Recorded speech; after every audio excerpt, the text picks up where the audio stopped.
Hello everyone, it's Compatibility here, and for today. So first of all, it is currently 2024 right now, so Happy New Year to all my fans that are watching this video right now. I hope you all are enjoying the first few days of this year.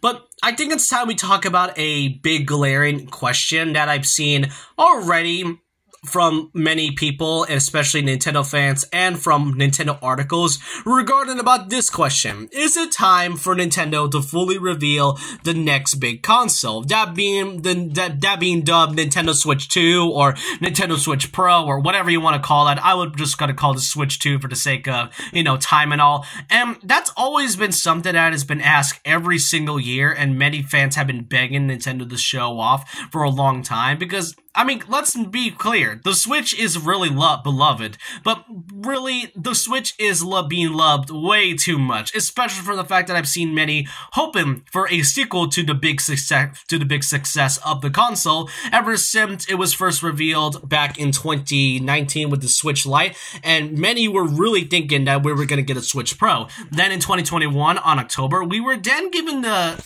Switch Pro in quotations, that being the Switch OLED model, but otherwise, I've been seeing this almost every year, ever since the Switch was such a huge success. And I don't mind that. I love the Switch as much as many people do. But is it really time for them to fully show off their next big console? Why are people really thinking that, to be exact? Well, let's kind of go through the statistics of this video. First of all, the Switch itself. The original console came out back in March 3rd, 2017, meaning that when it reached March 3rd of 2024 by this year, that would mark 7 years since the Switch's original release, meaning that it is almost a decade old. And when we look at the past console's lifespan that Nintendo has produced throughout the years, starting off with the NES all the way to pretty much the Wii U, you may have noticed that there's some type of pattern here. From the NES, it went from 5 years. For the SNES, it went also from 5 years, and that pretty much went the same on for the Nintendo 64 and the Wii, until the Wii U came along, where it's basically 4 years because, well, it's the Wii U. But the Switch is the first console I've seen that actually broke this whole lifespan thing of basically, well, went in over 5 years and all, which, to be fair, given the fact that since it is 7 years old, most of our consoles might be old, meaning that the game may not run as well as we used to. I've had my Switch since 2018, so there may have been some sort of issues with it, but I don't really mind it whatsoever, given the fact that I still find the game's consoles pretty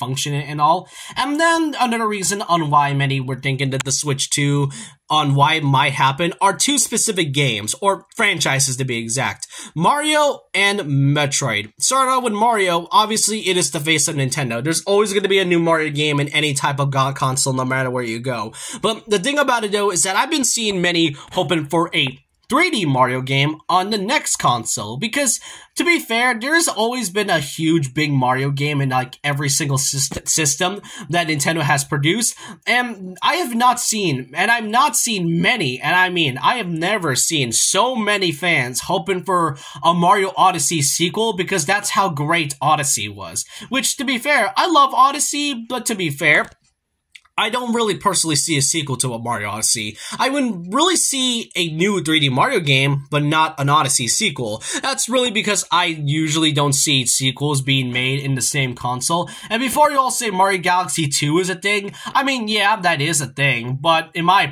personal perspective, Mario Galaxy 2 was mostly just an update, which it was confirmed to be that way, given the fact that it was meant to be updated stuff with new planets, new levels, and new mechanics added into this, which I can see why they separate it into a game, but I wouldn't really call it a sequel if they just decided to separate it and then call it a new game and all. I love Mario Odyssey and all, but whenever we get a real new Mario game, it's better to be like something that is really brand new in order to fit to the next generation console. And then there is Metroid. Metroid Prime 4 has been pretty much on hiatus, or should I say inactive in terms of information and details, for 7 years now, ever since the Switch came out. Ever since it was first shown back in E3 2019, and then suddenly canceled and restarted in 2019, there has not been any word on Metroid Prime 4 since then. Retro Studios has still, been working on this, and not just that, Metroid Prime 4, and this year it is currently 2024. I can see why fans were thinking that way, given the fact that it's been such a long time since we gotten any Metroid Prime 4 information, but given the fact that last year we were given Metroid Prime Remaster, and then a couple years before that Metroid Dread, I think it's best to say that whenever Metroid Prime 4 is fully ready, then I feel like they could be ready at some point if they're ready to show any type of new information regarding about Prime 4. I mean, yeah, it would definitely be on par and kind of matching up with this year being 2024. When it comes to it right now, I really think they need to take some time for it. I know it's been 7 years since it was first shown, and then, 4 years since it was restarted, but I want to give them the best they could. I feel like the reason why they really are kind of not showing much info is because they might be releasing Metroid Primes 2 and 3 on the Switch like they did last year with the remastered version of the first Prime game. That's just from my own theory and all.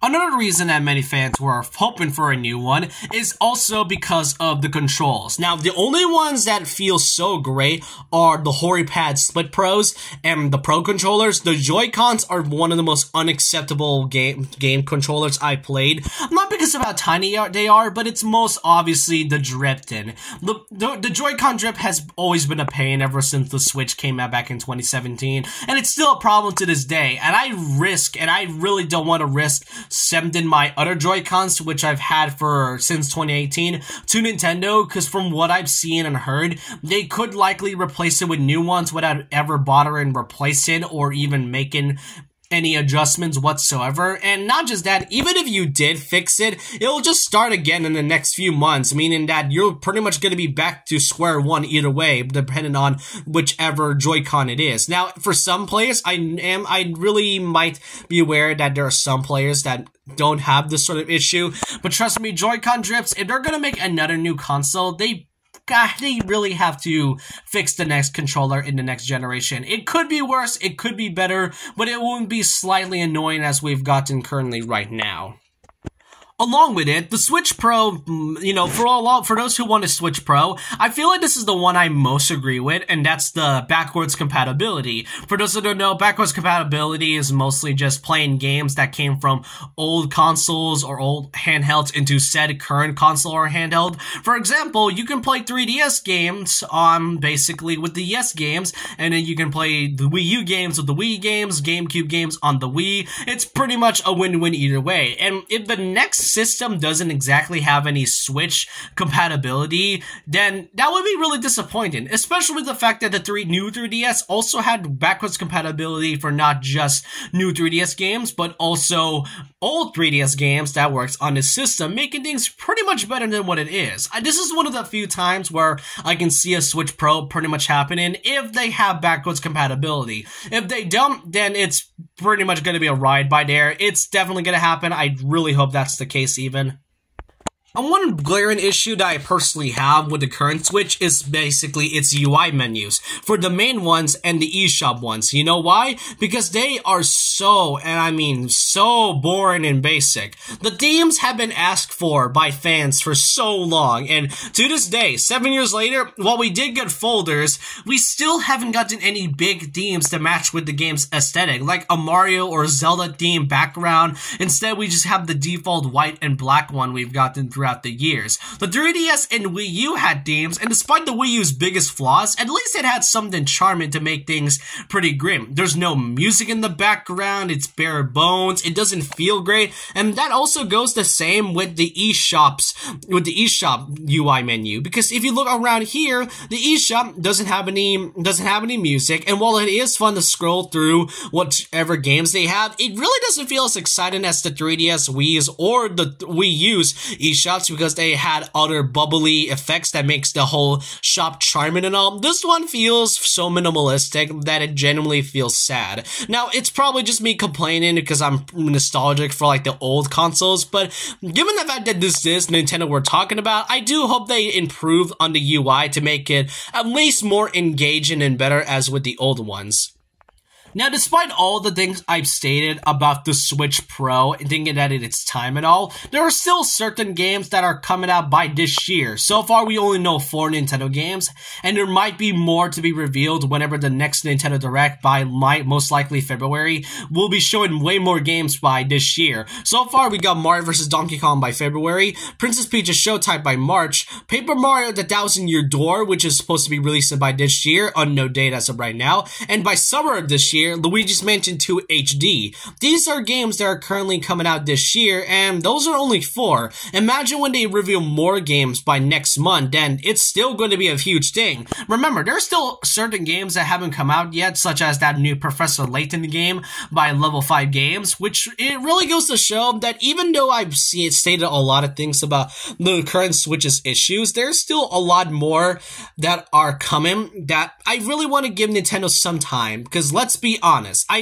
really feel that Nintendo, if you are really ready to finally see a Switch Pro, or if they are really ready to fully reveal the next generation console, then I will fully be there. From what I've heard, they might make it backwards compatibility, which is great, but the console will cost around $400, which, I mean, the Switch is currently on the original price is $300, but to really buy a $400 console seems a little bit much, especially from the fact that they might jump to $70 games. Please don't, Nintendo. Tears of the Kingdom was a good enough exception because it was Tears of the Kingdom, 6 years in the waiting. I don't want to pay $70 for games that might be crap. I'm looking at you, Mario Strikers Battle League. But overall, that's all I really have to say about this. Will the Switch Pro ever be revealed by this year? Honestly, if Nintendo is truly ready to show it off, then I will be there. I will be excited for it. And for now, I just want to enjoy what I have currently with my old console and all. And I really feel that's just all I have to say about this. But I hope you guys enjoyed this video on what I had to say about this. And so with that, leave a like, comment, subscribe, hit the notification bell for more videos, follow my Twitter, and I'll see you guys next time. And remember this, once a legend, always a legend.